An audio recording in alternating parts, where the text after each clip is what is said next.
Please welcome Patricia Heaton.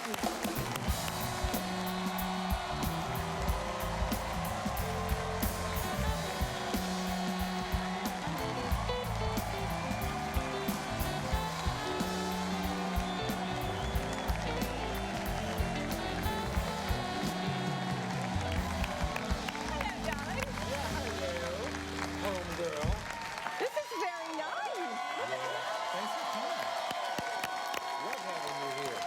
Wow. And you look beautiful. Thank you. You gotta represent.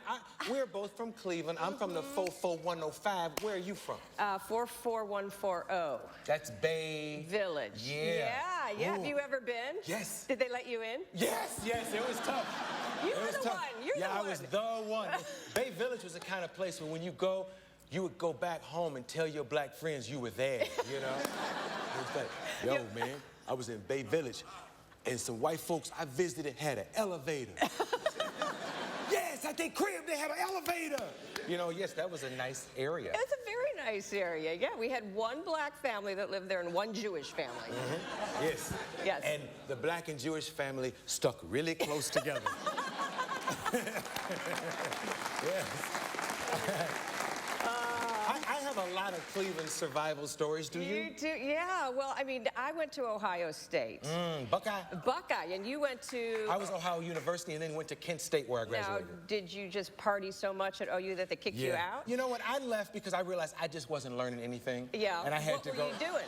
I was partying. You were partying? I was partying. Yeah, it was A nice Baptist boy like you was partying. Yes. It's the reason my dad wanted me to be a preacher and not even go to college. Yes. You know? Yes. But Kent State could not have been that much better. A little better, though. They were all stoned at Kent State, and they were all drunk at OU, yes.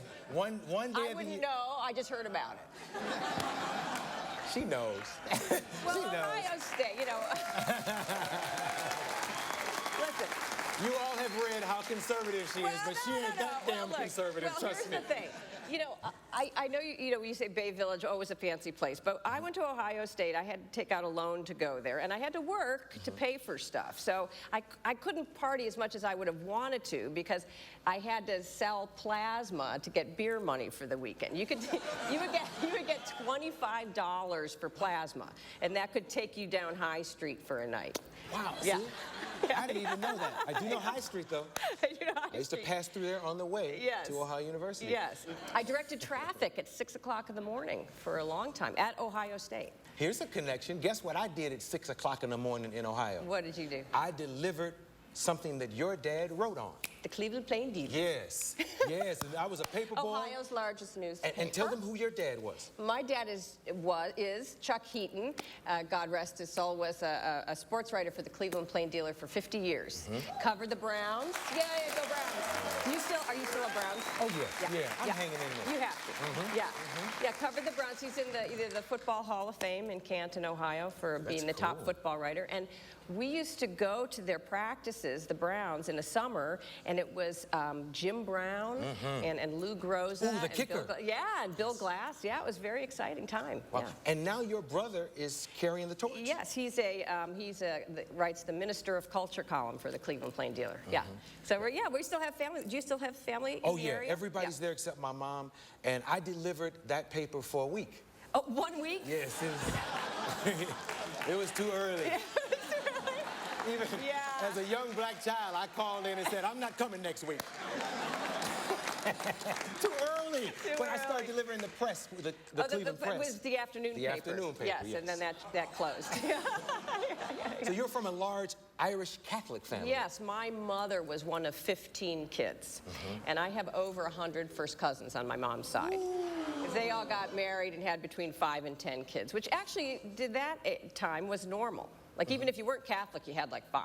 Yes, right? absolutely. Oh, yeah. Yeah. So, I mean, and the reason I married a Brit was just to make sure I wasn't related to anybody that I was...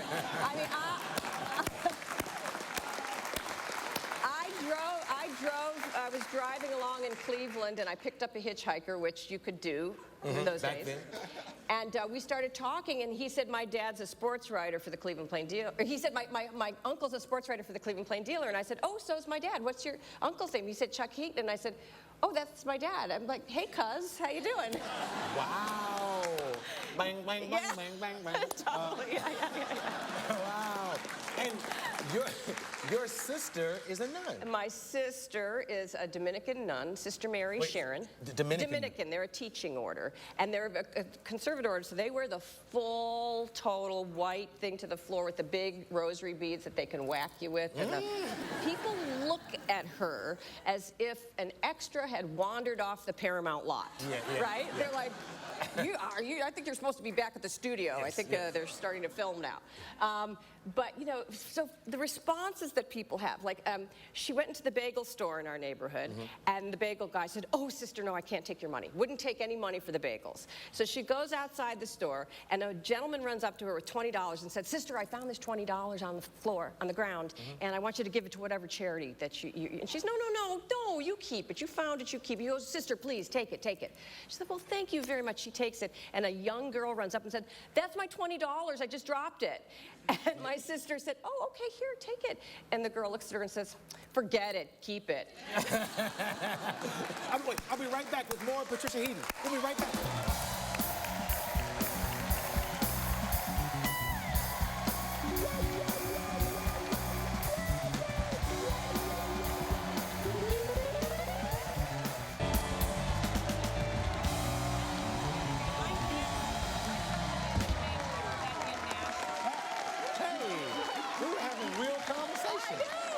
You guys are interrupting our conversation. Actually talking. Yeah.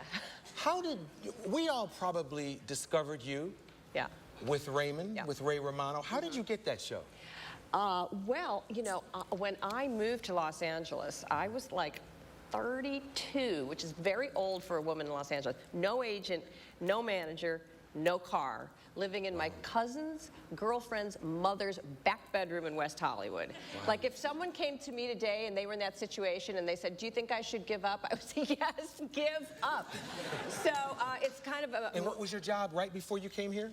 Well, I was doing a lot of different things. I mean, I summarized depositions for proofreading and modeling shoes and managing restaurants and things like that. You have nice feet? Well, you tell me. Yeah, good size. You gotta have the right size. Right size, the right You can't size. be like Sasquatch, you know. Yes, yeah, that's right. But yeah, so I did a lot. My first job here, actually, I took a play that I had done in New York, and I had a commercial running. I took $5,000 from the commercial residuals, and I produced the play, and I invited casting people to come and see me. So you get the job here, and you get a job there, and finally I auditioned for Everybody Loves Raymond, and apparently, I was the only actress that would kiss Ray in the audition. That's how desperate I was for a job. Oh, well, okay. The way you worded that, let me make sure I understand. Yeah. Did it call for a kiss? It did call for a kiss. I was also only wearing socks. So maybe that, I'm just kidding. I'm kidding. I was married with 2 children. Nobody wants to see me in only socks, I'll tell you.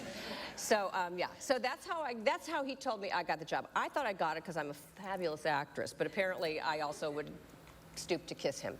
You know he's joking a little bit. Yes, You know that. Yes. So, you know, my husband and I still felt, because I started so late, a little bit like an outsider. Like, we were coming home from a Hollywood party, and I said, "You know, I know we're in LA, but we're not really of it." And then we're sitting at a stoplight, and a bus pulls up next to us, and my face is on the bus like this big.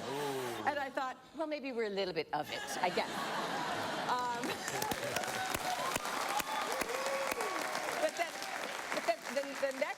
The next time I really knew I was in LA and in show business was the Northridge earthquake 20 years ago. 3 a.m., everybody's house shakes. We get up. I don't really know my neighbors very well. We all run out into the street, and we're all in our bathrobes, and everyone's bathrobe. I'm in my Raymond bathrobe. Somebody else is in a Letterman bathrobe. Somebody else is in a Days of Our Lives bathrobe. I was like, we're all in show business. I'm in Hollywood. So, yeah, so I knew. That's when I knew. The Northridge, the night of the Northridge quake, I was making love to my woman, and I remember thinking, I got it right. I think I got it right this time.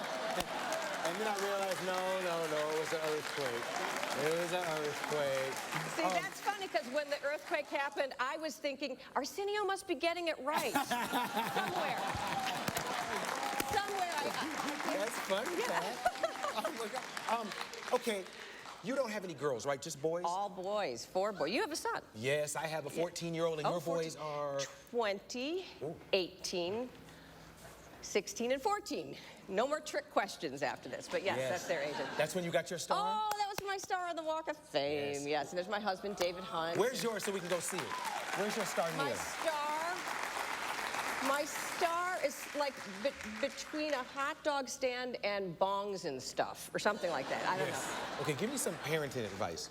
I'm always wondering, to snoop or not to snoop? Your job is to snoop. Really?